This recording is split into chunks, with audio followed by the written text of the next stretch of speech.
কোনো ভূমিকা নয়, মহাগ্রন্থ আল কোরআনুল কারীমের সূরাতুজ জারিয়ার 56 নম্বর আয়াতটি তেলাওয়াত করেছি। রব তামাম পৃথিবীর মানুষদেরকে ওহির ভাষায় ডাক দিয়া বলছেন, বিসমিল্লাহির রহমানির রহিম, ওমা খালাকতুল জিন্না ওয়াল ইনসা ইল্লা লিয়াবুদুন। এই পৃথিবীর মধ্যে মানুষ আর জিন, এই দুইটা জাতিকে শুধুমাত্র কেবলমাত্র একমাত্র আমি আল্লাহ আমার গোলামী দাসত্ব ইবাদত করার জন্য তৈরি করেছি। আওয়াজ দিয়ে বলেন আল্লাহু আকবার। রব ডাক দিয়া বলছেন, শোনো মানুষ সকল, তোমাদের লক্ষ্য আছে, তোমাদের এই দুনিয়ার মধ্যে আসার পিছনে একটা কর্ম আছে, এই দুনিয়ার থাকার পিছনে তোমাদের জন্য একটা রহস্য আছে। সেই রহস্যটা কি, সেই কর্মটা কি, সেই লক্ষ্যটা কি? সেই লক্ষ্যটা হলো তোমরা অনন্তকালের জন্য যে জান্নাতে যাবে, ওই জান্নাতের জন্য তোমরা সামানা সংগ্রহ করবা। সুবহানাল্লাহ বলবেন। তো সেই সামানা কিভাবে সংগ্রহ করবা? সেই সামানাটা ওইভাবে সংরক্ষণ করবা কিভাবে? তার জন্য তোমরা তাকাবে কোরআনের দিকে। সেই কোরআনের দিকে কিভাবে তাকাবে? কোরআন তোমাদেরকে জীবনের একটা গাইডলাইন স্বরূপ তোমাদের সামনে দাঁড়াবে। জীবনকে কিভাবে পরিচালনা করবে সেজন্য আমার হাবিব মুহাম্মদ সাল্লাল্লাহু আলাইহি সাল্লামের আদর্শ তোমাদেরকে দিয়েছি। সেটা হলো লাকাদ কানা লাকুম ফি রাসূলিল্লাহি উসওয়াতুন হাসানাহ। তোমাদেরকে একটা উত্তম আদর্শ আমার হাবিব মুহাম্মদ সাল্লাল্লাহু আলাইহি সাল্লামের মাধ্যমে দিয়েছি।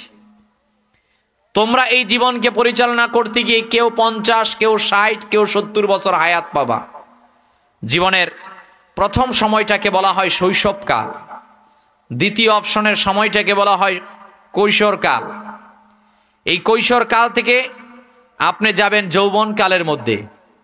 এই যৌবনকাল থেকে সর্বশেষ একটা ধাপের মধ্যে আপনি আমি দাবিত হব, সেটা হলো বার্ধক্য। সামগ্রিকভাবে 50, 60, 70 বছর এই হায়াতের জিন্দেগির মধ্যে মোস্ট ইম্পর্টেন্ট সময়টা হলো একটা মানুষের যৌবনকাল। কোন সময় ভাই? যৌবনকাল। আমরা হয়তোবা হেলায় খেলায় তামাশার মধ্যে এই যৌবনকালকে অতিবাহিত করি, যৌবনকে কোনো মূল্য দেই না। কিন্তু নবীজি সাল্লাল্লাহু আলাইহি সাল্লামের হাদিস মুবারকগুলো, কোরআনুল কারীমের সূরা আয়াতগুলোকে যদি আপনি পর্যালোচনা করে দেখেন, তাহলে দেখতে পারবেন আল্লাহর হাবিব সাল্লাল্লাহু আলাইহি সাল্লামের 63 বছর জিন্দেগির মধ্যে সবচেয়ে প্রায়োরিটি দিতেন সাহাবায়ে কেরামকে। প্রায়োরিটি দিয়ে তন্মধ্যে সবচেয়ে গুরুত্ব আরোপ করতেন সাহাবীদের যৌবনকালের প্রতি। কারণ যৌবনকালে বান্দার একটা সিজদা, বার্ধক্যের সিজদা, দুইটা কখনো এক হতে পারে না, সমান হতে পারে না। কথা বলেন ঠিক কিনা? একটা মানুষের মূল ইম্পর্টেন্ট সময় হলো যৌবনকাল। এই যৌবনকালে ইচ্ছে করলে মানুষ একদিকে আল্লাহর ইবাদতও করতে পারে, আবার ইচ্ছা করলে সেই যুবকটা গান বাদ্যেরও আয়োজন করতে পারে। কথা বলেন না কেন?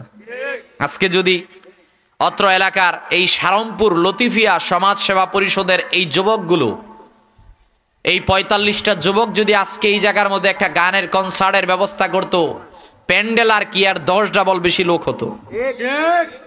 কথা বলেন না কেন? আর যদি ওনাকে আনা হতো, যিনি এইবার সংসদের মধ্যে নির্বাচন করে ফেল করেছে, ওনাকে যদি এখানে আনা হতো, মনে হয় এই অত্র এলাকার কোনো মানুষ আর বাদ থাকতো না, শুধু ইমানদার ছাড়া। কথা বলেন ঠিক কিনা?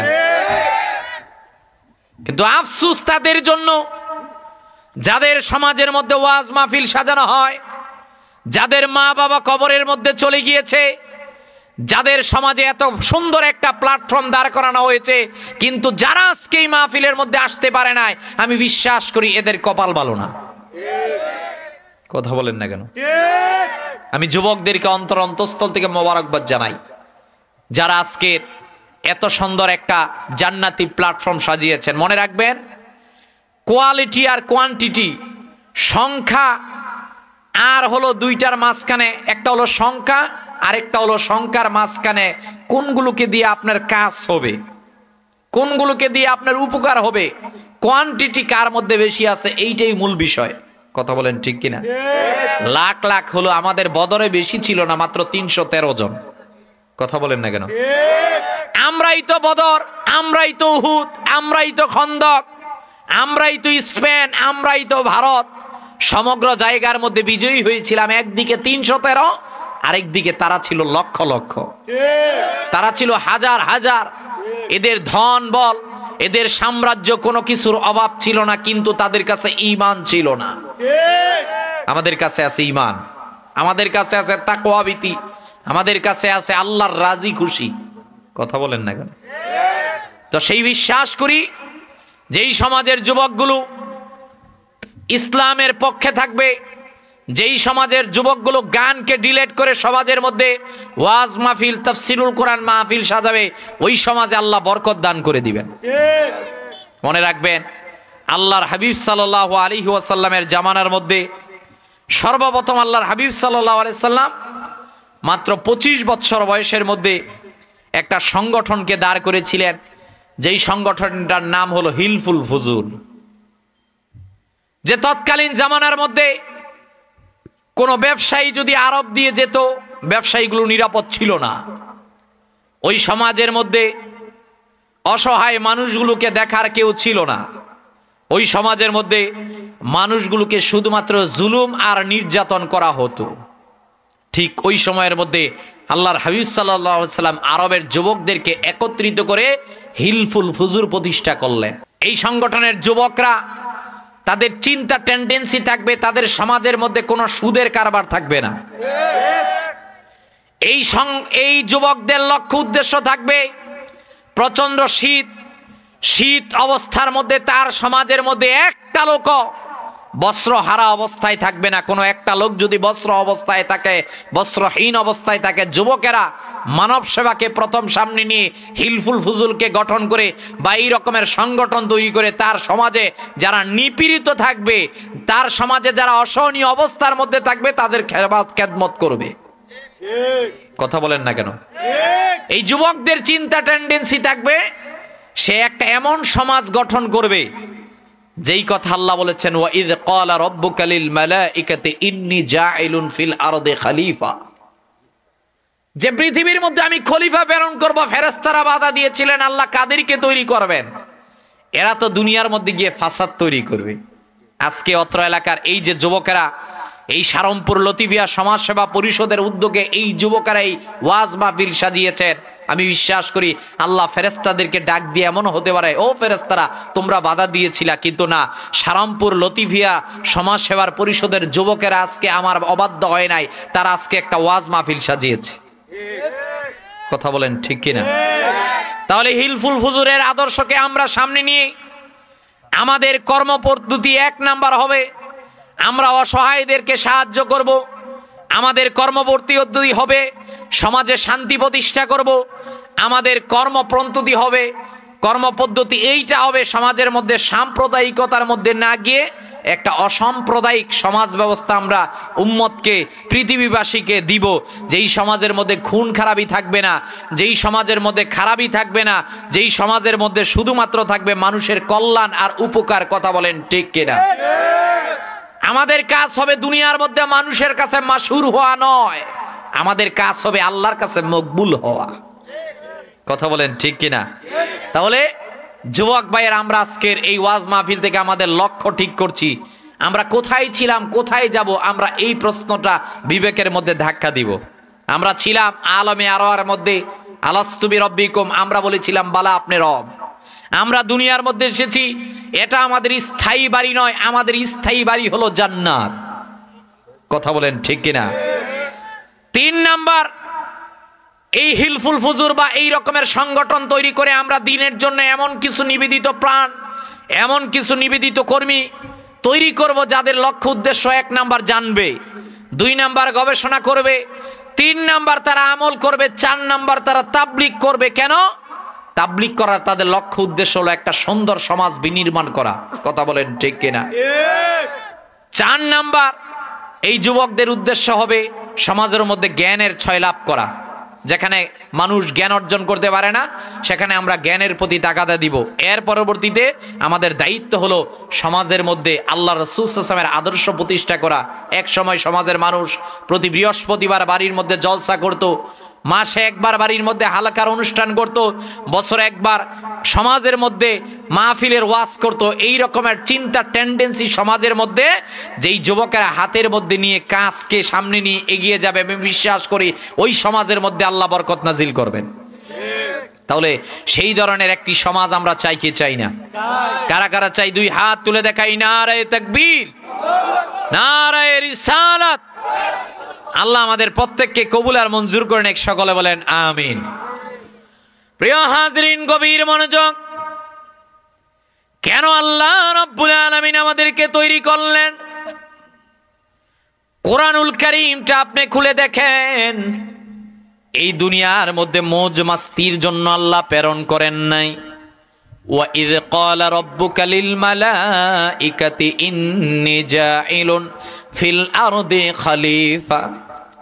আল্লাহ ডাক দিয়া বলেন, শোনো শোনো ফেরেশতারা, দুনিয়ার মধ্যে আমি আল্লাহ রাব্বুল আলামিন আমার খলিফা, আমার প্রতিনিধি প্রেরণ করব। এই কথা যখন আল্লাহ ফেরেশতাদের সঙ্গে বললেন, ফেরেশতারা ডাক দিয়া বলেন, আল্লাহ আপনি কাদেরকে তৈরি করবেন? এরা তো দুনিয়ার মধ্যে গিয়া ফাসাদের মধ্যে যুক্ত হয়ে যাবে।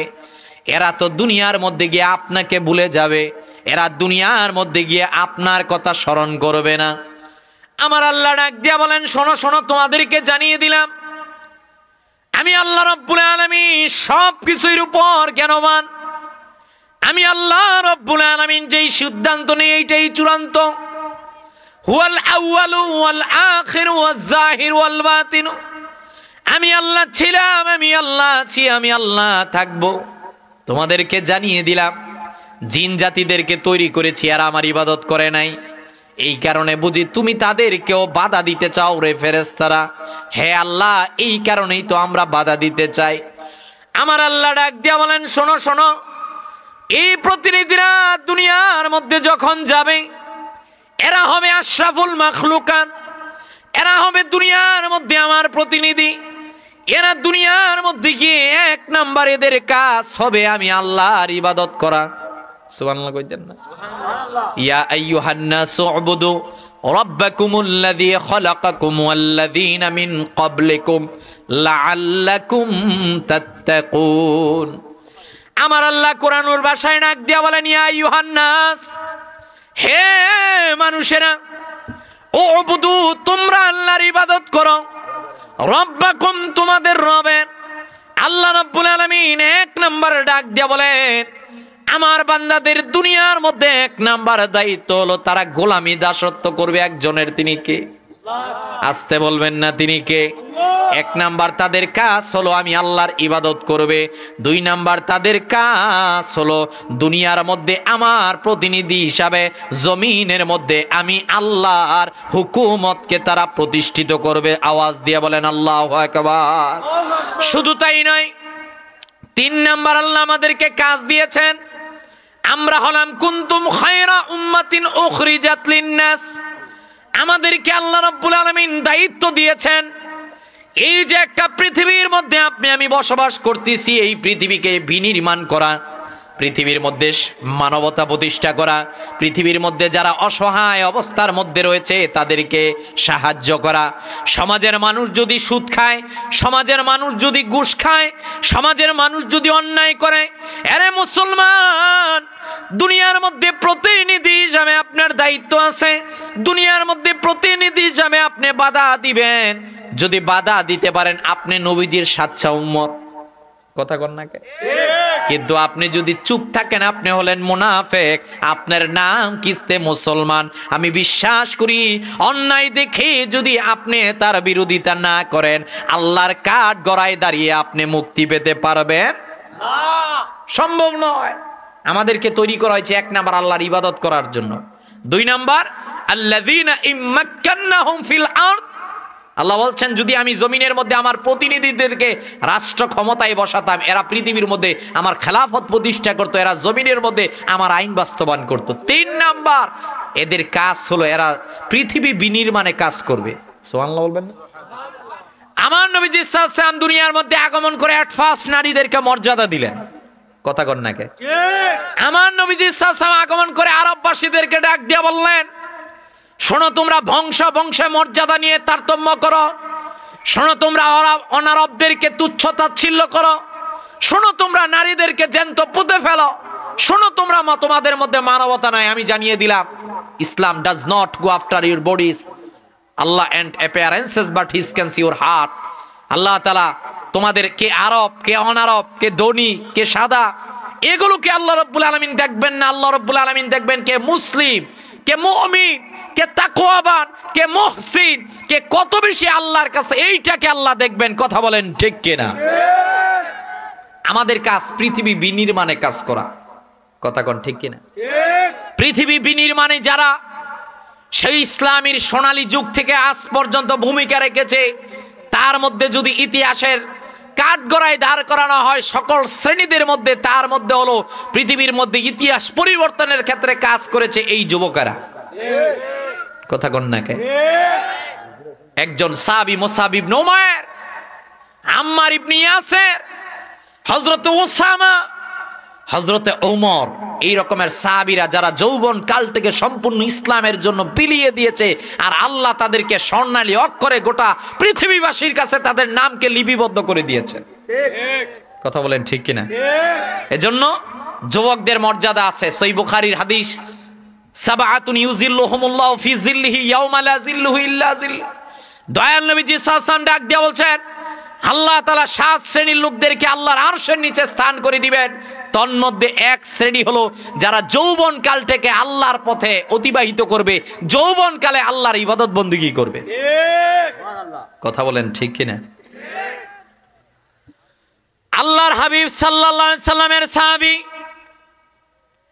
ইসলামের দ্বিতীয় খলিফা সাইয়েদনা ওমর ফারুক রাদিয়াল্লাহু তাআলা আনহু যেই দিন ইসলাম ধর্ম গ্রহণ করলেন, যৌবন অবস্থা নিয়ে আল্লাহর হাবিব সাল্লাল্লাহু আলাইহি সাল্লামের কাছে আসলেন। ইয়া রাসূলুল্লাহ, ইয়া হাবিবাল্লাহ সাল্লাল্লাহু আলাইহি ওয়াসাল্লাম, নবীজি গো, আপনার কাছে আমার কিছু প্রশ্ন আছে। দয়াল নবীজি ডাক দিয়া বলেন, ওমর তোমার কি প্রশ্ন আছে? ইয়া রাসূলুল্লাহ, আমরা আরববাসীরা তো এতদিন সিদ্ধান্ত নিয়েছিলাম আরব থেকে আপনাকে দূরীভূত করে দিব। নবীজি গো, চূড়ান্তভাবে সিদ্ধান্ত নেওয়া হয়েছে আপনাকে দুনিয়া থেকে খতম করে দিব। নাউজুবিল্লাহ কইতেন। ইয়া রাসূলুল্লাহ, নবীজি গো, আপনাকে জানিয়ে দিলাম আমি যখন আপনাকে দুনিয়া থেকে বিদায় করতে আসলাম, আমাকে আল্লাহ রাব্বুল আলামিন এমন একটা হেদায়েত দিলেন, যেই হেদায়েতের কারণে আমি তো মুসলমানই হয়ে গেছি। সুবহানাল্লাহ। ওগো আল্লাহর হাবিব সাল্লাল্লাহু আলাইহি সাল্লাম, আপনার কাছে আমার কয়েকটা প্রশ্ন আছে। নবীজি ডাক দিয়ে বলেন, ওমর তুমি বলো কি প্রশ্ন আছে? 1 নাম্বার, আপনার কাছে জানতে চাই আমার আল্লাহ কি সত্য কিনা। 2 নাম্বার, আমি জানতে চাই ইসলাম সত্য ধর্ম কিনা। 3 নাম্বার, জানতে চাই কোরআনুল কারীম সত্য কিনা। 4 নাম্বার, আপনার কাছে আমি জানতে চাই আপনি মুহাম্মদ সাল্লাল্লাহু আলাইহি সাল্লাম সত্য নবী কিনা। আল্লাহর হাবিব সাল্লাল্লাহু আলাইহি সাল্লাম ডাক দিয়ে বলেন, ওমর তুমি জেনে রাখো, আমি তোমাকে জানিয়ে দিলাম আমার আল্লাহ হলেন হক, আমার আল্লাহ সত্য, ইসলাম ধর্ম সত্য, কোরআন সত্য। তোমাকে জানিয়ে দিলাম আনা মুহাম্মদ ইবনে আব্দুল্লাহ, আমি মুহাম্মদ সাল্লাল্লাহু আলাইহি সাল্লাম হলাম সত্য নবী। কোন সুবহানাল্লাহ। সুবহানাল্লাহ।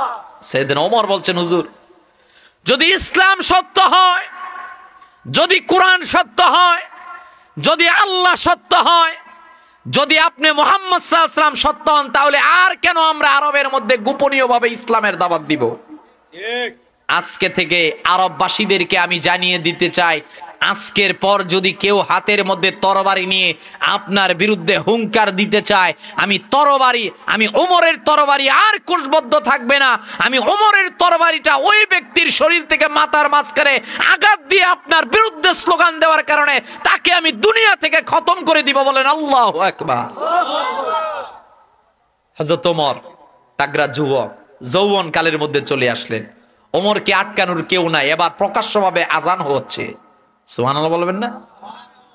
মনে রাখবেন, পৃথিবীর মধ্যে আমরা মুসলিম, এই কথা কখনো চিন্তা করবেন না যে আমাদের কেউ নাই। বিশ্বাস রাখবেন নিজের জীবনের মধ্যে আমাদের আছেন একজন। তিনি কে? আস্তে বলবেন না, তিনি কে?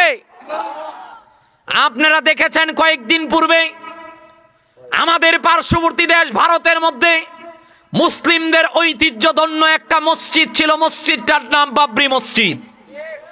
ঐতিহাসিকভাবে এই বাবরি মসজিদ 1528 খ্রিস্টাব্দের মধ্যে মুঘল আমলের বাদশাহ বাবর প্রতিষ্ঠা করেছিলেন।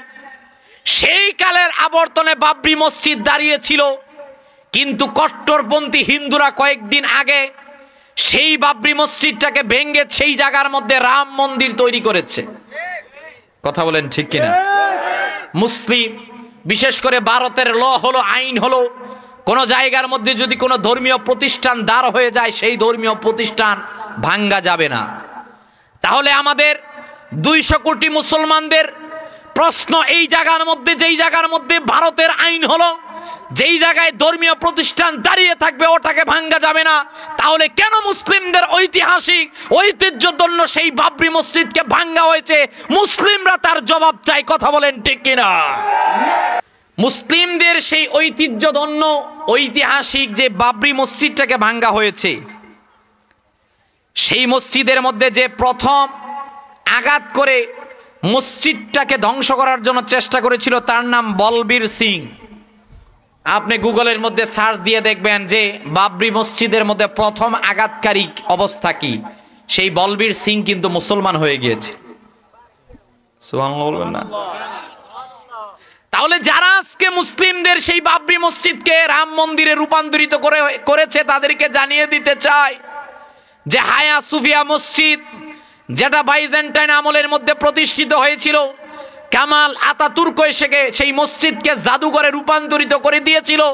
সেই মসজিদটা কিন্তু 86 বছর পর এরদোগান আবার মসজিদে রূপান্তরিত করেছিল। কথা বলেন না কেন? যেই নিউ ইয়র্কে আমেরিকার মতো জায়গার মধ্যে মুসলমানদের আজান দেওয়া সম্ভব হতো না, ওই নিউ ইয়র্কে এখন প্রকাশ্যভাবে আজান হচ্ছে। পিউ রিসার্চ সেন্টার এই কারণে এই রিপোর্ট দিয়েছে, আগামী 2070 সালে সব ধর্মের লোকদেরকে পিছনে ফেলে দিয়ে প্রথম চলে যাবে মুসলমানেরা। সুবহানাল্লাহ বলবেন না? কেন সম্ভব হয়েছে? কেন যাব? মুসলিমদের হৃদয়ের মধ্যে আছে তাদের আল্লাহ। কথা বলেন ঠিক কিনা? মুসলিমদের হৃদয়ের মধ্যে আছে তাদের হাবিব মুহাম্মদ সাল্লাল্লাহু আলাইহি ওয়াসাল্লামের আদর্শ। তাদের হাবিব মুহাম্মদ সাল্লাল্লাহু আলাইহি ওয়াসাল্লামের আদর্শ থাকার কারণে পৃথিবীর কেউ তাদেরকে পরাজিত করতে পারবে না। আল্লাহর হাবিব সাল্লাল্লাহু আলাইহি ওয়াসাল্লামের কাছে সাইয়েদনা ওমর ফারুক ডাক দিয়া বললেন, ইয়া রাসূলুল্লাহ, ইয়া হাবিবাল্লাহ সাল্লাল্লাহু আলাইহি ওয়াসাল্লাম, নবীজি গো, আপনি আমাকে বলেন ইসলাম তো সত্য ধর্ম, কোরআন তো সত্য, আপনিও তো সত্য। ইয়া রাসূলুল্লাহ, কেন তাহলে এই রকমের আমরা অপ্রকাশ্যভাবে এখনো দাওয়াত দিব? সাইয়েদনা ওমরের এই প্রশ্নের পরিপ্রেক্ষিতে আল্লাহর হাবিব সাল্লাল্লাহু আলাইহি ওয়াসাল্লাম ওমরকে অনুমতি দিলেন, ওমর রে, তাম পৃথিবীর মধ্যে তুমি যাও, তোমাকে অনুমতি দিলাম।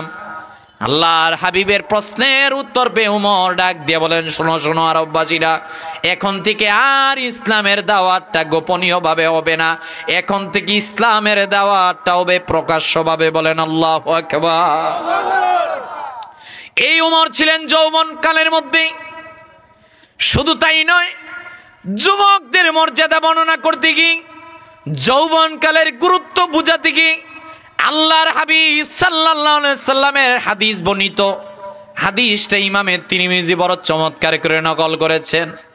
নবীজি সাল্লাল্লাহু আলাইহি সাল্লাম সাহাবীদেরকে ডাক দিয়ে বলেন, সাহাবীরা রে, আমি মুহাম্মদ সাল্লাল্লাহু আলাইহি সাল্লাম তোমাদেরকে 5টা বিষয়ে উপদেশ দিচ্ছি। সাহাবীরা জিজ্ঞেস করলেন, ইয়া রাসূলুল্লাহ, ওগো আল্লাহর হাবিব সাল্লাল্লাহু আলাইহি সাল্লাম, আপনি আমাদেরকে বলবেন না আপনি কোন 5টা বিষয় সম্পর্কে আমাদেরকে নসিহত করতেছেন? নবীজি ডাক দিয়া বলেন, 1 নাম্বার, তোমাদের জীবনের বার্ধক্য আসার পূর্বে তোমরা যৌবনকালকে গুরুত্ব দিবা। নবীজি ডাক দিয়া বলেন, এই যৌবনকালের গুরুত্ব আল্লাহর কাছে অনেক বেশি। যৌবনকালের মধ্যে তুমি যদি আল্লাহর ইবাদত করতে পারো, আল্লাহ তোমার প্রতি নারাজ নয়, আল্লাহ তোমার প্রতি খুশি হয়ে যাবেন। নবীজি ডাক দিয়ে বলেন, বান্দারে, তোমার জীবনের মধ্যে শৈশবকাল, কৈশোরকাল, যৌবনকাল, বার্ধক্যকাল যখন চলে আসবে, তুমি বড় গুরুত্ব দিবে যৌবনকালটাকে বার্ধক্য আসার পূর্বে। সাহাবীরা জিজ্ঞেস করলেন, ওগো আল্লাহর হাবিব সাল্লাল্লাহু আলাইহি সাল্লাম, আপনি বলবেন না 2 নাম্বার আমরা কোন বিষয়টাকে প্রায়োরিটি দিব? দয়াল নবীজি ডাক দিয়ে বলেন সাহাবীরা রে, তোমাদেরকে জানিয়ে দিলাম 2 নাম্বার, তোমরা অসুস্থ হওয়ার পূর্বে সুস্থতাকে প্রায়োরিটি দিবে। বান্দা তুমি যে কোনো সময়ের মধ্যে অসুস্থ হয়ে যেতে পারো, অসুস্থতা আসার পূর্বে তুমি সুস্থতাকে গুরুত্ব দিয়ে তুমি নিজের দেহের প্রতি তুমি গুরুত্ব আরোপ করে নিজের দেহকে সেবা করবা। আল্লাহর হাবিব বলছেন 3 নাম্বার, তোমার জীবনের মধ্যে দারিদ্রতা আসার পূর্বে তোমার জীবনের সচ্ছলতাকে তুমি গুরুত্ব দিবা। 4 নাম্বার, তোমার জীবনের ব্যস্ততা আসার পূর্বে তুমি অবসরতাকে গুরুত্ব দিবা। নবীজি ডাক দিয়া বলেন 5 নাম্বার, তোমার জীবনের মৃত্যু আসার পূর্বে তুমি তোমার জীবনকে মূল্যায়ন করবা। এই 5টা কাজ জীবন থেকে হারিয়ে যাওয়ার পূর্বে যদি তুমি এই উপরের 5টা কাজ করতে পারো, তাহলে ইউ আর সাকসেসফুল, তুমি দুনিয়ার মধ্যে হয়ে যাবে সফলকামী। বলেন আল্লাহু আকবার। দুনিয়ার মধ্যে সবচেয়ে বড় অ্যাডভাইজার যিনি উম্মাদেরকে কল্যাণকামিতার দিকে ডাক দিয়েছেন তিনি হলেন মুহাম্মদ সাল্লাল্লাহু আলাইহি সাল্লাম। কথা বলেন ঠিক কিনা? নবীজি ডাক দিয়ে বলছেন উম্মত তোমাদেরকে জানিয়ে দিলাম, তোমাদের বার্ধক্য আসার পূর্বে তোমরা যৌবনকালকে গুরুত্ব দিবা। 2 নাম্বার, অসুস্থ হওয়ার পূর্বে তোমরা সুস্থতাকে গুরুত্ব দিবা। 3 নাম্বার, দারিদ্রতা আসার পূর্বেই তোমরা সচ্ছলতাকে গুরুত্ব দিবা। 4 নাম্বার, ব্যস্ততা আসার পূর্বে তোমরা অবসরতাকে গুরুত্ব দিবা। 5 নাম্বার, মৃত্যু আসার পূর্বে তোমরা জীবনকে মূল্যায়ন করবা। আপনি একটু হিসাব করেন তো, এই যে 5টা জিনিস, বার্ধক্য, অসুস্থতা, দারিদ্রতা, ব্যস্ততা, মৃত্যু, এই জিনিসগুলো আসার পূর্বে কিন্তু আমরা ওই যৌবনকাল, ওই সুস্থতা, ওই সচ্ছলতা, ওই অবসরতা, বিশেষ করে জীবনকে আমরা কোনো গুরুত্ব দেই না। কথা বলেন না কেন? আপনার যদি হয় এমন একটা সিচুয়েশন, হসপিটাল অপারেশন থিয়েটারের মধ্যে আপনি রয়েছেন, অপারেশন করতে গিয়ে চূড়ান্ত অবস্থার মধ্যে আপনার জ্ঞান ফিরতেও পারে, নাও ফিরতে পারে।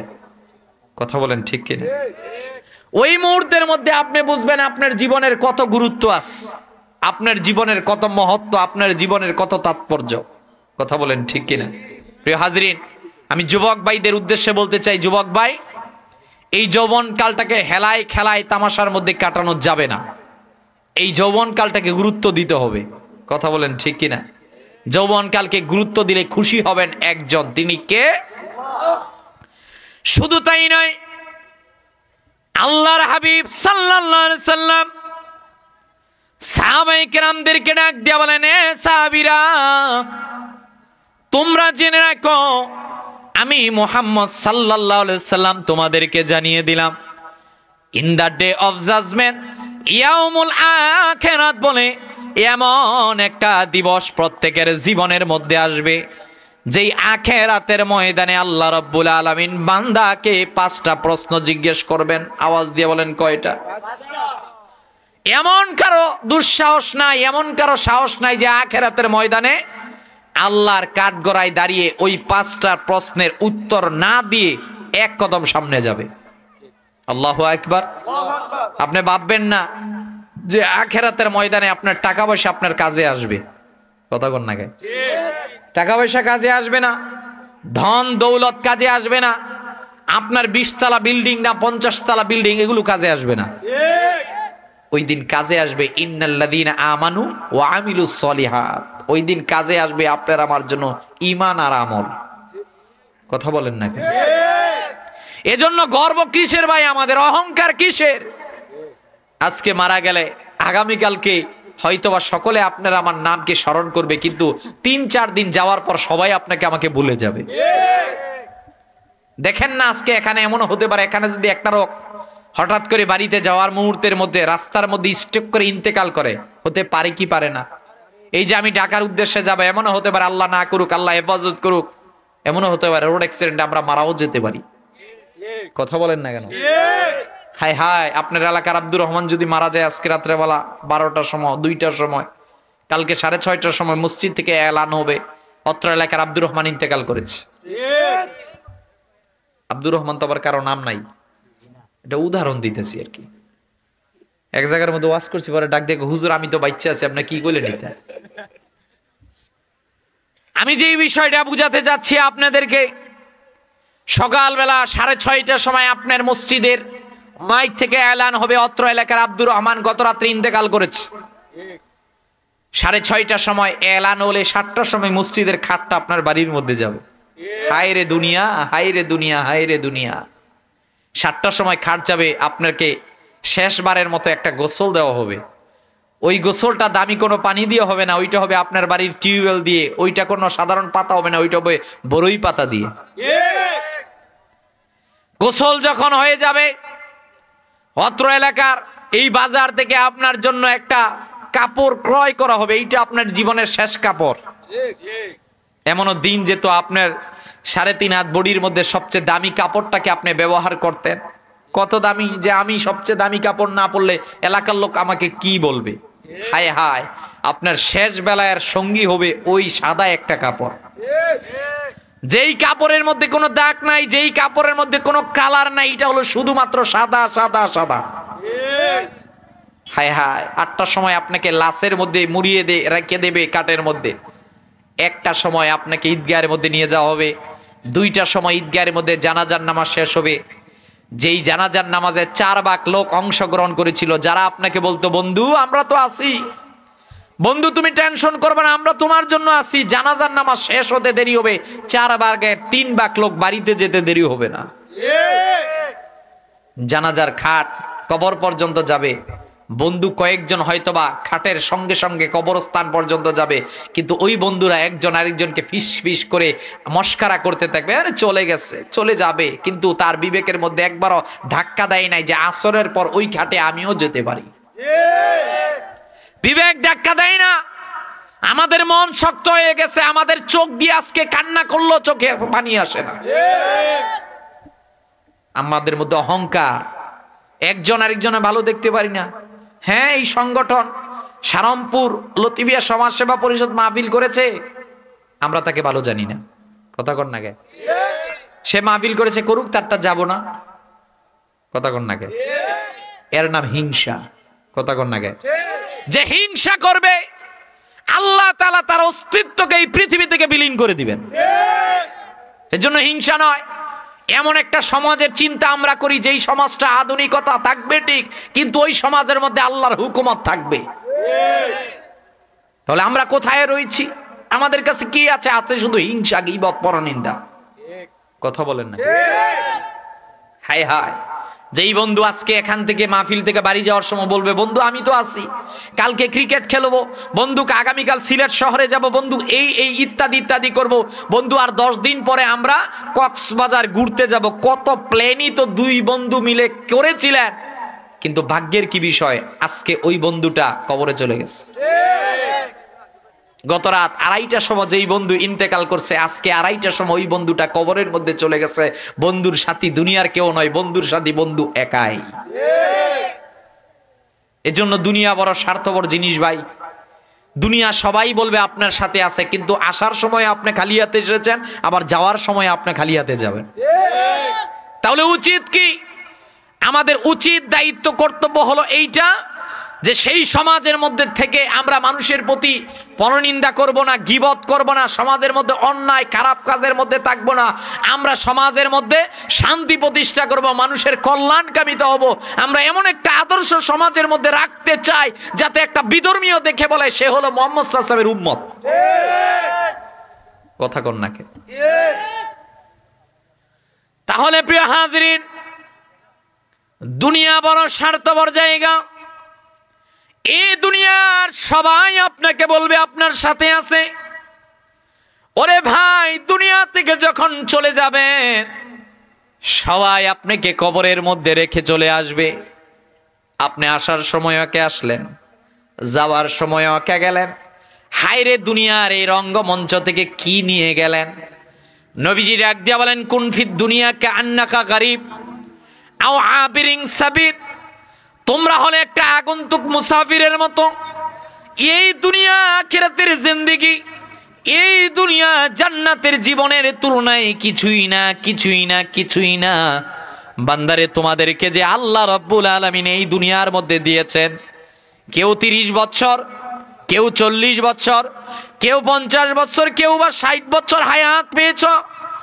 এই ক্ষুদ্র সময়ের মধ্যে কে কত বেশি ভালো আমল করলা, আল্লাহ রাব্বুল আলামিন এইটাই তোমাদের জীবনের মধ্যে দেখবেন কেন আল্লাহ তোমাদেরকে প্রেরণ করলেন লিয়াবলুয়াকুম আইয়ুকুম আহসানু আমালা।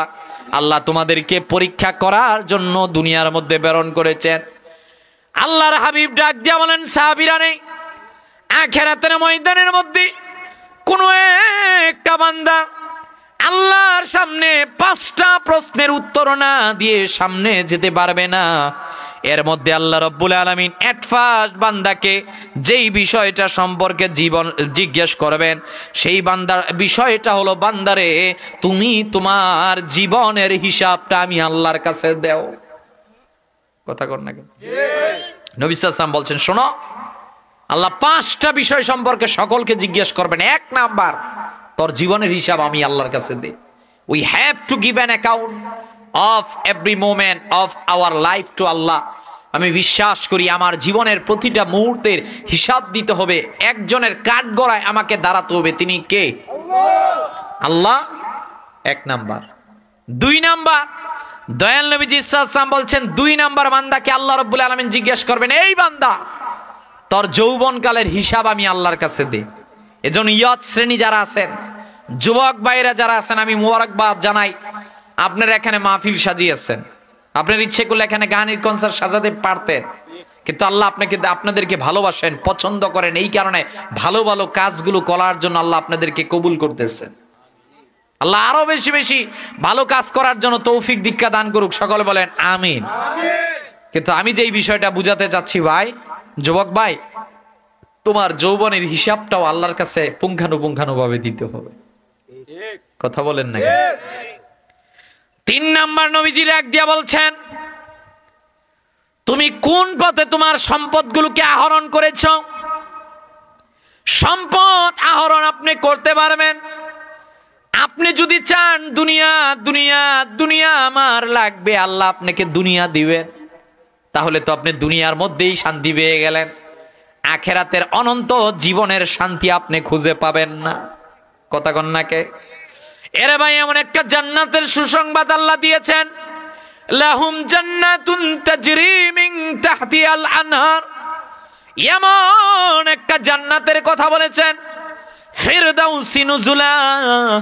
এমন একটা জান্নাতের সুসংবাদ আল্লাহ দিয়েছেন, যেই জান্নাতকে বান্দারা চোখে দেখে নাই, যেই জান্নাতকে কোনো কান তার শ্রবণ দৃষ্টিকোণ থেকে বুঝতে পারে নাই, এমন একটা জান্নাতের ওয়াদা আল্লাহ দিয়েছেন, যেই জান্নাতকে পৃথিবীর কোনো চোখ দেখতে পারে নাই। বলেন আল্লাহু আকবার। বলেন, সুদের সাথে আমাদের কোনো সম্পর্ক? যদি কেউ সুদ খায়, আপনার দায়িত্ব হলো তাকে গিয়ে প্রথম পার্সোনালি বুঝাবেন, চাচা আপনি যেই কাজটা করতেছেন এটা ভালো না। যে সুদ খাবে আল্লাহর লানত আছে তার প্রতি।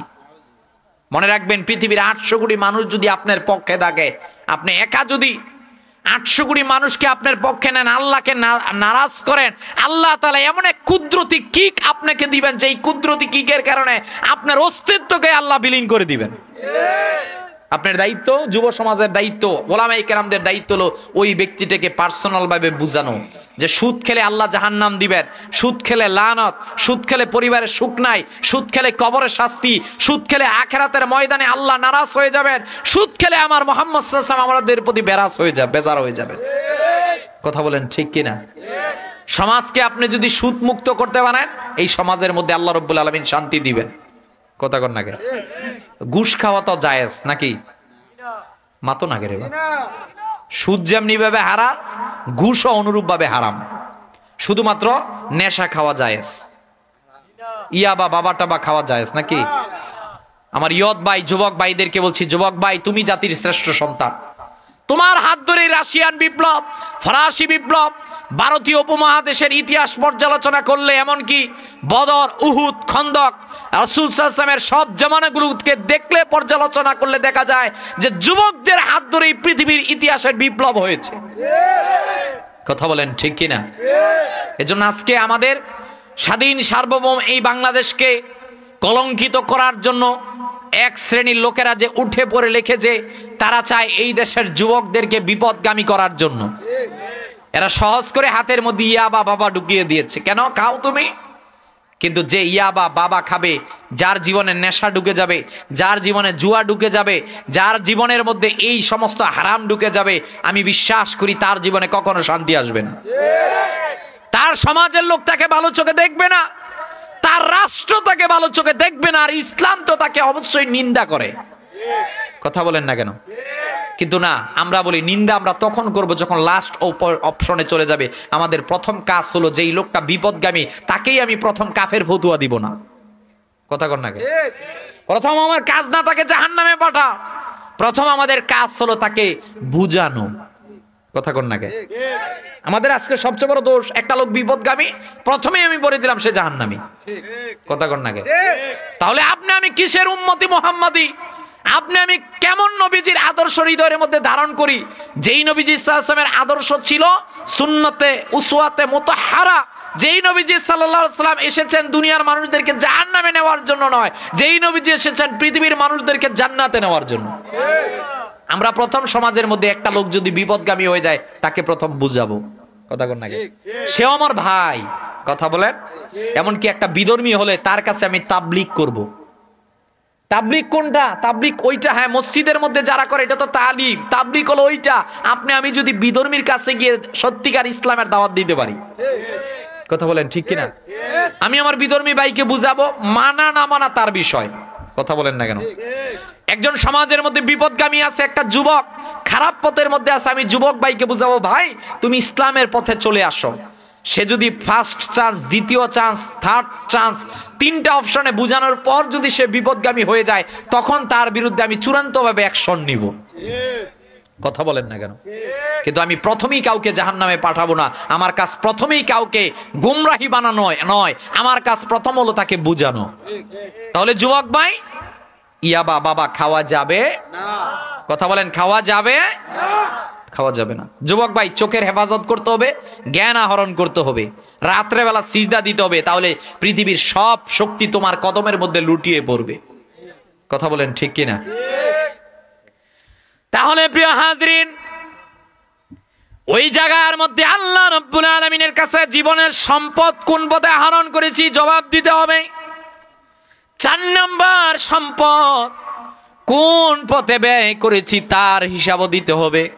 আপনার আছে, আপনার তো কত কিছুই আছে, আপনি কেন অপচয় করবেন না?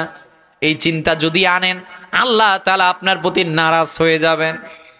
মনে করেন আপনার বাড়ির মধ্যে বিল্ডিং 10 তলা, প্রতিদিন দিনের বেলা সূর্যের আলো যখন আসে তখন আপনার দায়িত্ব হলো আপনার ঘরের লাইটগুলোকে জ্বালিয়ে রাখা না নিবানো। কথা কন না কে? নিবানো। কারণ আপনি বলবেন হুজুর আমার তো আছে না, আপনার আছে, আছে বিদায় আপনি যে অহংকার করে জ্বালিয়ে রাখলেন, এটা আপনি অপচয় করলেন। কথা বলেন না কেন? আর অপচয় করা ইসলামে নিষেধ। অপচয় করে ইসলামের শয়তানের মধ্যে শয়তানের ভাই হিসেবে উল্লেখ করা হয়েছে। অপচয়কারীকে ইসলাম চূড়ান্তভাবে ঘৃণা করে। কথা বলেন না কেন? আছে বলেই অহংকার করা যাবে না। আপনার এই স্বাধীন সার্বভৌম দেশ কোভিড-19 করোনা ভাইরাসের সময় রিপোর্ট দিল ওয়ার্ল্ড হেলথ অর্গানাইজেশন, বিশ্ব স্বাস্থ্য সংস্থা, যে বাংলাদেশে দুর্ভিক্ষ হবে।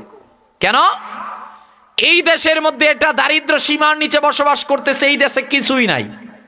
কিন্তু তাদের জানা নাই এই দেশের মধ্যে আল্লাহর ওলি শাহজালালের মতো আল্লাহর ওলিরা শুয়ে আছে। তাদের হয়তো জানা নাই এই দেশের মধ্যে মানুষগুলোর ঘুম ভাঙে, ফজরের আজান শুনে আবার ঘুমাতেও যায় এশারের আজান শুনে। তাদের হয়তো জানা নাই এই দেশের জমিটা হলো একটা স্বর্ণের খনির মতো। আমি দেখেছি পঞ্চগড় এলাকার মধ্যে কিছু কিছু এমন এলাকা আছে যে এলাকার মধ্যে এক সময়ের মধ্যে এই জমিনের মধ্যে 3 ধরনের ফসল হয়। কয় ধরনের? প্রথম ভুট্টা, পরে ধান, পরে আবার বাদাম। এক জমিনে আপনাদের কয়টা হয়? একটাই তো ধান নাকি আরো কয়টা হয়? কয়টা করেন আপনারা ভাই? 2টা করেন আপনারা, 2টা। কোন কোন এলাকায় 3টা। মানে কি, এমন এক জমি আমরা পেয়েছি বাংলাদেশের ভূখণ্ডের মানুষ, যেখানে রহমত আছে। কেমন রহমত? এখানের মানুষগুলোকে তারা চিন্তা করেছিল করোনা ভাইরাসের পর বাংলাদেশ প্রবল দুর্ভিক্ষের মধ্যে পড়বে। আল্লাহর রহমতে, আল্লাহর খাস রহমতে এই বাংলাদেশ কোনো দুর্ভিক্ষে পড়ে নাই। কথা বলেন না কেন? একদিকে আছে আমার রেমিটেন্স যোদ্ধা ভাইয়েরা প্রবাসের মধ্যে জীবনটাকে শেষ করে অর্থগুলো নিজের পরিবার, নিজের রাষ্ট্রকে রক্ষার জন্য তারা দিচ্ছে। কথা বলেন ঠিক কিনা? আরেকদিকে গার্মেন্টস শিল্পের আমার ভাইয়েরা অক্লান্ত পরিশ্রম করছে, আরেকদিকে দেশের দিন মজুর ভাইয়েরা কৃষি কাজ করে এই দেশের ফসলগুলোকে চাষাবাদ করতেছে। কথা বলেন না? এই দেশের মানুষগুলো যখন নীতি আর নৈতিকতার মধ্যে থাকবে আল্লাহর রহমত নাজিল করবে, কিন্তু মানুষগুলো যখন নীতি নৈতিকতা থেকে দূরে যাবে, হারামের দিকে ধাবিত হবে, আল্লাহ এবং রাসূল সাল্লাল্লাহু আলাইহি ওয়াসাল্লামের পথ ছেড়ে বিধর্মীদের পথকে নিজের মধ্যে আনবে, তখন আল্লাহ তাদের মধ্যে বিপদ দিবেন। মনে রাখবেন, আল্লাহকে নারাজ করা যাবে না। কথা কন নাকি? এই যে দেখতেছেন আপনারা কয়েকদিন যাবত সোশ্যাল মিডিয়ার মধ্যে একটা বিষয় বাংলাদেশের মধ্যে আসতেছে, যে ট্রান্সজেন্ডার। আপনাদের দিকে এখনো আসে নাই মনে হয়, আসছে না?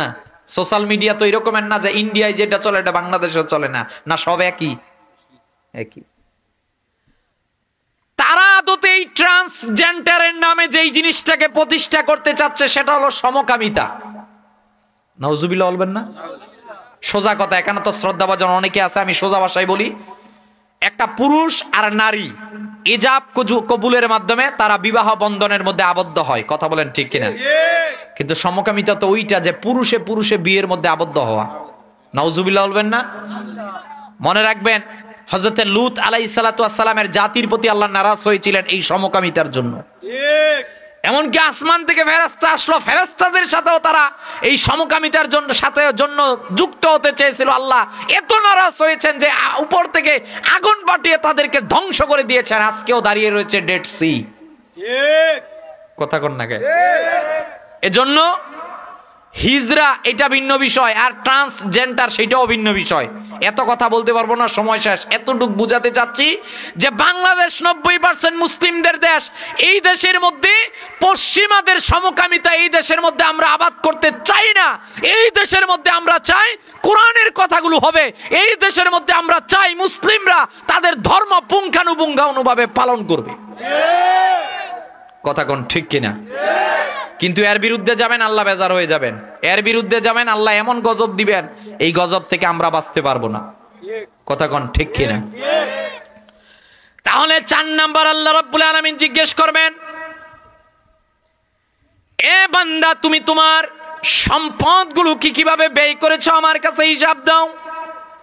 5 নাম্বার আল্লাহ রাব্বুল আলামিন বান্দাদেরকে জিজ্ঞেস করবেন, রে বান্দারা তোমরা বলো তোমরা যতটুক জেনেছ তদ অনুযায়ী আমল করেছো কিনা।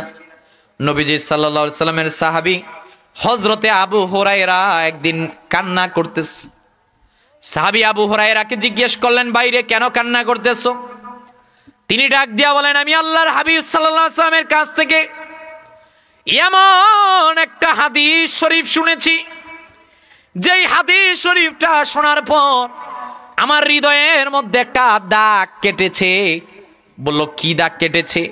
ডাক দিয়া বলল, শোনো শোনো, আল্লাহ রাব্বুল আলামিন ওই যে বান্দাদেরকে জাহান্নাম দিবেন, ওই জাহান্নামকে আল্লাহ উদ্বোধন করবেন 3 ধরনের 3 শ্রেণীর লোকদেরকে দিয়ে। কয় শ্রেণী? সবাই বলেন। আল্লাহর হাবিব সাল্লাল্লাহু আলাইহি ওয়াসাল্লাম বলছেন, জমিনের মধ্যে এমন কিছু বান্দা আছে যেই বান্দাদের মধ্যে 3 শ্রেণীর লোকদেরকে দিয়ে আল্লাহ রাব্বুল আলামিন জাহান্নামকে উদ্বোধন করবেন। তন্মধ্যে 1 নাম্বার হলো এমন এক শ্রেণীর শহীদেরা। সাহাবীরা বললেন, ইয়া রাসূলুল্লাহ, ইয়া হাবিবাল্লাহ সাল্লাল্লাহু আলাইহি ওয়াসাল্লাম, শহীদরা তো দুনিয়ার মধ্যে সম্মানিত, শহীদের রক্ত তো জমিনের মধ্যে পড়ার পূর্বে আল্লাহ কবুল করে নেন, শহীদকে তো আল্লাহ জান্নাত দিবেন, কিন্তু কেন আল্লাহ রাব্বুল আলামিন শহীদকে জাহান্নাম দিবেন? নবীজি ডাক দিয়া বলেন, শোনো শোনো, দুনিয়ার মধ্যে একজন বান্দার নিয়তটাই হলো মূল। ইন্নামাল আমালু বিন্নিয়াত, বান্দার নিয়তটা হলো মূল। জমিনের মধ্যে এমন একদল শহীদ আছে, এদের চিন্তা টেন্ডেন্সি হলো সমাজ আমাকে ভালো বলবে, লোক বল আমাকে ভালো বলবে, যদি আমি শহীদ হয়ে যেতে পারি আমার সন্তানেরা অন্য মানুষের সাথে গর্ববোধ করবে, আমার বাবা তো শহীদ হয়ে গিয়েছে। নবীজি ডাক দিয়া বলেন, নিয়তের কারণে সে জাহান্নামে যাবে। 2 নাম্বার আল্লাহর হাবিব সাল্লাল্লাহু আলাইহি ওয়াসাল্লাম ডাক দিয়া বলছেন, এমন কিছু ধনীরাও জাহান্নামের মধ্যে যাবে। ওগো আল্লাহর হাবিব সাল্লাল্লাহু আলাইহি ওয়াসাল্লাম, কেন ধনীরা জাহান্নামের মধ্যে যাবে? আল্লাহর হাবিব ডাক দিয়া বলেন, শোনো শোনো, তোমাদেরকে জানিয়ে দিলাম, ধনীরা দান করবে, সদকা করবে ঠিক, কিন্তু ধনীদের উদ্দেশ্য হবে সমাজ লোক আমাকে ভালো বলবে। কথা কন না? আজকে জাকাতের লুঙ্গি দিতে দেরি হয়, পত্রিকার মধ্যে উঠাতে দেরি হয় না। আর একক তো নামাজ পড়তে পারলে তো খবর আছে, ফেসবুকের সেলফি 40টা উঠে। কথা কন না? মনে রাখবেন, এই হাদিস শুনে সাহাবায়ে কেরাম কান্না করেছেন যে জাহান্নাম আমাদের জন্য তৈরি করা হয়েছে। হ্যাঁ, জাহান্নাম ওই সমস্ত শহীদেরাও যাবে, ওই সমস্ত দানবীররা যাবে যাদের মধ্যে ইখলাস, আন্তরিকতা, নিয়ত ছিল না। কথা কন না? 3 নাম্বার, আল্লাহর হাবিব সাল্লাল্লাহু আলাইহি ওয়াসাল্লাম বলছেন, এমন কিছু আলেমেরা জাহান্নামে যাবে যাদেরকে আল্লাহ রাব্বুল আলামিন সর্বপ্রথম জাহান্নামের মধ্যে প্রেরণ করবে। ভাইরে, এই আলেমের চেহারাটা বড় গুরুত্বপূর্ণ চেহার। কথা কন না? এই আলেমের চেহারা বড় আমানতের জায়গা। এখানে এসেছি, আমার যদি লৌকিকতা থাকে সমাজ আমাকে ভালো বলবে, আমি সমাজের মধ্যে ভাইরাল হব, দুনিয়ার সব মানুষ আমাকে বাহবা দিবে, অমুকের সন্তান আলেম হয়েছে, তার কত প্রশংসা গায় দেশবাসী। ওরে ভাই, কোন আলেমের নিয়ত যদি থাকে সমাজের মানুষ আমাকে বাহবা দিবে, আল্লাহ রাব্বুল আলামিনের পক্ষ থেকে নবীজির হাদিসের মাধ্যমে সতর্ক বার্তা জারি করা হয়েছে, ওই আলেমকে দিয়ে আল্লাহ প্রথম জাহান্নামকে উদ্বোধন করবে। নাউজুবিল্লাহ বলবেন না? আজকে আমার টেন্ডেন্সি হয়ে গেছে এইটা যে হুজুর ওয়াজ কিন্তু জমাইতে হইব। কথা কন না? ওয়াজ কি জমানের জায়গা? কথা কন না? এটা ইখলাস, আন্তরিকতার জায়গা। এখানে এসেছেন, এটা উন্মুক্ত বিশ্ববিদ্যালয়। কথা কন না? এক সময় সারা বাংলাদেশের প্রত্যেকটা স্টেজের মধ্যে ছিল গানের নর্তকী, আউল বাউল ফাউলরা। সেইটাকে কর্তন করে প্রতি বছর বাংলাদেশে এখন 6 লাখের উপর ওয়াজ মাহফিল হয়। কথা বলেন না কেন? মাহফিল সাজিয়েছেন, দেখতেছেন, দেখি না তো আমরা, কিন্তু চারপাশে ফেরেশতারা আছে। দেখতেছেন সাধারণ মাইক, দেখতেছেন সাধারণ এত সুন্দর একটা প্যান্ডেল, দেখতেছেন এত সুন্দর অডিয়েন্স। না, এটা সাধারণ নয়, এটা নবীজির হাদিস অনুযায়ী ইজা মারারতুম বিরিয়াদিল জান্নাহ। কথা কোন ঠিক কিনা? এজন্য ভাই কখনো বলবেন না হুজুর এখানে জমাইতে হবে, এটা জমানোর জায়গা না। এটা হচ্ছে আমাদের সমাজের মধ্যে আজকে, এটা হলো ইখলাস, আন্তরিকতা শিখার জায়গা। কথা কোন না? যে অমুকের মাহফিলে এই লোক হয়েছে, আমাকে আরো বেশি জমাতে হবে। ভাইরে, আপনার নিয়তকে আপনি শেষ করে দিলেন। কথা কোন ঠিক কিনা?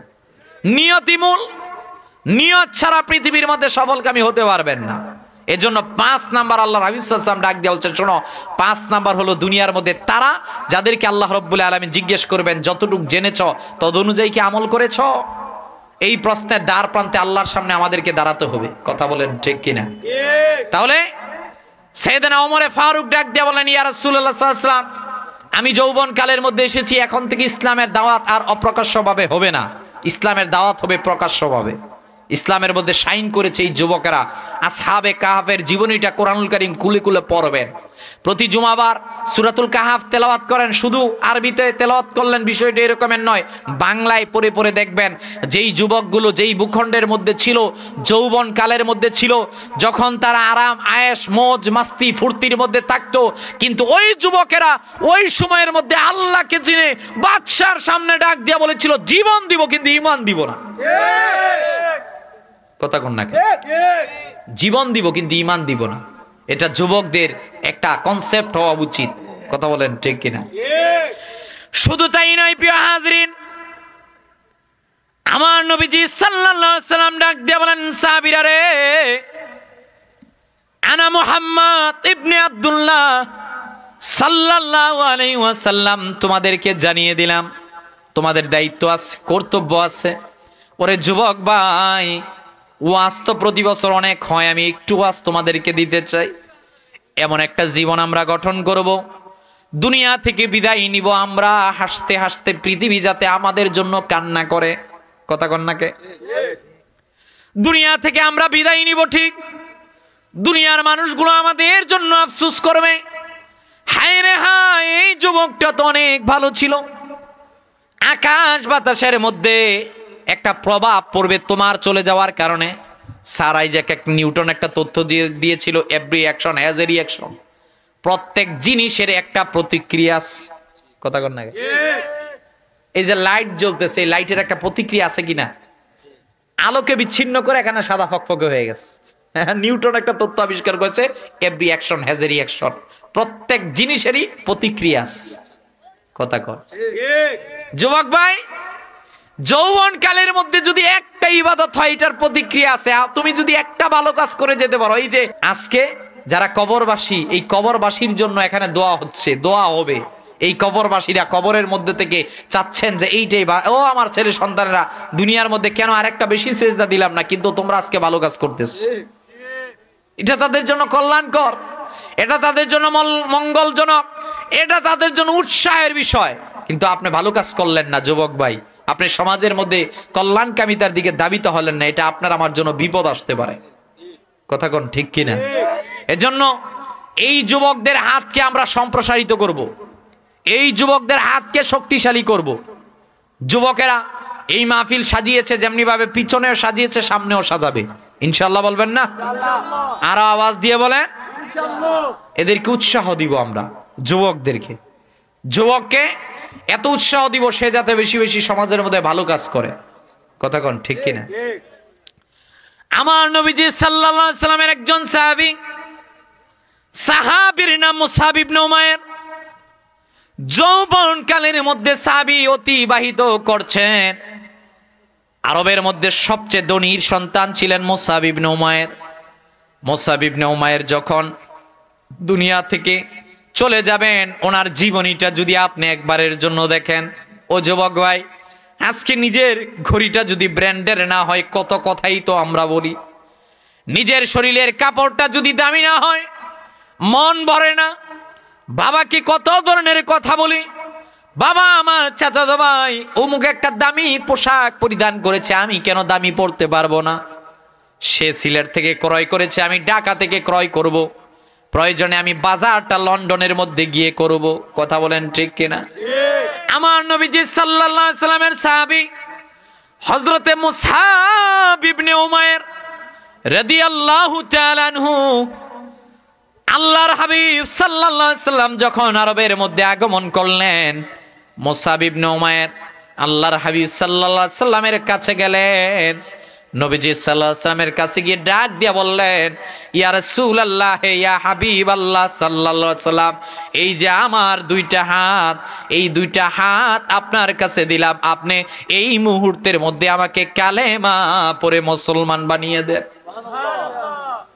আল্লাহর হাবিব সাল্লাল্লাহু আলাইহি সাল্লাম মুসআব ইবনে উমাইরকে ডাক দিয়ে বলেন, মুসআব রে, তুমি যে মুসলিম হবা, মুসলিম তো সেই ব্যক্তি যে স্ব ইচ্ছায় আত্মসমর্পণ করে। মুসআব রে, আমি তোমাকে একটা কথা বলতে চাই, তুমি যদি মুসলমান হতে চাও, তুমি ভালো করে ইসলাম জানো। আল্লাহর হাবিব সাল্লাল্লাহু আলাইহি ওয়াসাল্লামের সাহাবী মুসআব ইবনে উমাইর ইসলাম সম্পর্কে জানতে পারলেন যে ইসলাম ধর্মটা এই, ইসলাম ধর্মের মধ্যে মানুষের পরোপকার নাই, ইসলাম ধর্মের মধ্যে মানুষের কল্যাণকামিতা আছে, ইসলাম ধর্মের মধ্যে আছে নারীদেরকে সর্বোচ্চ সম্মাননা দেওয়া, ইসলাম ধর্মের মধ্যে আছে মিথ্যা কথা বলা যাবে না, গীবত করা যাবে না, পরনিন্দা করা যাবে না, আমানতের খেয়ানত করা যাবে না। ইসলাম ধর্মের মধ্যে ওইটা আছে, জীবন যদি দিতে হয় জীবন দেওয়া লাগতে পারে, কিন্তু ঈমান দেওয়া যেতে পারবে না। ওই সাহাবী আবার নবীজির কাছে আসলেন, ইয়া রাসূলুল্লাহ, ওগো আল্লাহর হাবিব, যে আবু জাহেল আরবের মধ্যে সবচেয়ে বড় একটা ডিসিশন নিয়েছে, আরবের মানুষগুলো যাতে আপনার কাছে না আসে। কেউ যদি আপনার হুজরার কাছে আসে তাহলে আরববাসী তাকে বয়কট করবে গো নবীজি। সারাটা দিন আবু জাহেল আপনার কাছে যাতে কেউ না আসতে পারে পাহারা দেয়, আর সারা রাত ওই আবু জাহেল আপনার হুজরার পিছনে বলে আপনার নুরানি জবানে কোরআন তেলাওয়াত শোনে। সুবহানাল্লাহ। ইয়া রাসূলুল্লাহ, ইয়া হাবিবাল্লাহ সাল্লাল্লাহু আলাইহি সাল্লাম, সব কাফেরেরা তো এই রেজাল্ট দিল, আপনি সত্য নবী। এমনকি বদরের যুদ্ধের সকালবেলা আখনাস বিন শুরাইক আবু জাহেলকে জিজ্ঞেস করেছিল, আবু জাহেল তুমি আমাকে বলো মুহাম্মদ সাল্লাল্লাহু আলাইহি সাল্লাম সম্পর্কে তোমার কি রায়? আবু জাহেল ডাক দিয়া বলো, শোনো শোনো, তোমাকে জানিয়ে দিলাম মুহাম্মদ সাল্লাল্লাহু আলাইহি সাল্লাম সম্পর্কে আমার একটা রায় আছে। মুহাম্মদ সাল্লাল্লাহু আলাইহি সাল্লাম হলেন সত্য নবী। সুবহানাল্লাহ। সবচেয়ে বড় কাফেরটা যে আল্লাহর হাবিব সাল্লাল্লাহু আলাইহি ওয়াসাল্লামকে সবচেয়ে বেশি কষ্ট, নির্যাতন, দুঃখ, বেদনা দিয়েছিল, ওই ব্যক্তিটাও আখনাস বিন সুরাইকে এই কথা বলে ডাক দিয়া বললো, আখনাস তুমি এই কথা আরবের কাউ কাছে বলবা না। বললো ঠিক আছে বলবো না, কিন্তু সত্য তো কখনো গোপন থাকে না। কথা কন নাকে? আহারে বদরের যুদ্ধের দিন, বদরের যুদ্ধটা যখন শুরু হয়ে গেল, বদরের যুদ্ধর প্রান্তর যখন শুরু হয়ে গেল, মুআজ মুআউযের ঘটনা আপনারা জানেন। দুইটা যুবক ওই যুদ্ধের ময়দানের মধ্যে যখন আসলেন, হযরতে আব্দুর রহমান ইবনে আউফ ডাক দিয়া বললেন, দুইটা যুবক ডাক দিয়া বলো, ও ভাই চাচাজি আপনি আমাদেরকে বলেন আবু জাহেল কোনটাকে চিনি না। ইশারা দিয়ে ডাক দিয়া বলেন, ওই তো আবু জাহেল। দুই ভাই হাতের মধ্যে অস্ত্র নিয়ে এমন জোরে আঘাত করলেন, যেই আঘাতের কারণে আবু জাহেল দুনিয়া থেকে বিদায় নিয়ে চলে গেল। আল্লাহু আকবার। যুবকটা চিন্তা করলো যে দুনিয়ার মধ্যে আল্লাহর হাবিব সাল্লাল্লাহু আলাইহি সাল্লামকে এত বেশি কষ্ট দিয়েছে, তার দুনিয়ায় থাকার কোনো অধিকার নাই। কথা কোন নাকি? আব্দুর রহমান ইবনে আউফ ডাক দিয়া বলেন, আমি অবলোকন করে দেখলাম এই যুবক দুইটা তাকে দুনিয়া থেকে বিদায় করে দিল। আরে যে এই ঘটনা থেকে এই ঘটনা বলছি, আরবের মধ্যে যখন এইবার এই ঘটনা ছয়লাভ হয়ে গেল, মুসাব ইবনে উমাইর ইসলাম ধর্মটাকে বুঝে এবার নবীজির কাছে গিয়ে বললেন, ইয়া রাসূলুল্লাহ, ইয়া হাবিবাল্লাহ সাল্লাল্লাহু আলাইহি সাল্লাম, আপনি আমাকে মুসলমান বানিয়ে দেন গো নবীজি। যখন মুসলমানের মুসলমানিত্বের কথাটা বর্ণনা করা হয়েছে, মুসলমান যখন হলেন, এবার নবীজির কাছে থাকলেন, কিন্তু ঘটনাক্রমে আল্লাহর হাবিব সাল্লাল্লাহু আলাইহি ওয়াসাল্লাম উহুদের পতাকা তার হাতে দিলেন। উহুদের যুদ্ধ যখন শুরু হয়ে গেল, এই যুদ্ধের ময়দানের মধ্যে এমন একটা কঠিন সিচুয়েশন হয়ে গেল যে মুসআব ইবনে উমাইর দুনিয়া থেকে বিদায় নিয়ে চলে গেল। আল্লাহর হাবিব সাল্লাল্লাহু আলাইহি ওয়াসাল্লাম সাহাবীদেরকে ডাক দিলেন, সাহাবীরা রে শোনো শোনো, তোমাদেরকে জানিয়ে দিলাম একজন মানুষের যৌবন কালের কি গুরুত্ব। এই মুসআব ইবনে উমাইর মা ছাড়লো, বাবা ছাড়লো, আত্মীয় স্বজন ছাড়লো, নিজের যৌবন কালটাকেও ছেড়ে দিল, কিন্তু মুসআব ইবনে উমাইর ইসলাম ধর্ম ছাড়ে নাই। সুবহানাল্লাহ কইতেন যে মুসআব ইবনে উমাইর নিজের যৌবন কালটাকে ইসলামের জন্য বিলিয়ে দিয়েছে। আজকে আমরা কিসের মুসলমান যে নামাজটাই আমরা ঠিক মতো পড়ি না। কথা কন নাকি? আমি আমার সামনে যারা বসা, ডানে বামে যারা রয়েছেন, এলাকাবাসী, যুবক ভাইরা, সংগঠনের ভাইয়েরা, বিশেষ করে পর্দানিশীন সম্মানিতা মা বোনেরা, সকলের উদ্দেশ্যে আমি বলতে চাই, নামাজ আমাদের জন্য মাস্ট বি, নামাজ আমাদের জন্য প্রথম আবশ্যক বিষয়, নামাজ আমাদের লাগবেই। কথা বলেন ঠিক কিনা? নামাজ আমরা পড়বো, নামাজ থেকে দূরে যাব না। নামাজ থেকে দূরে গেলে আমাদের জন্য আছে বিপদ। কথা বলেন ঠিক কিনা?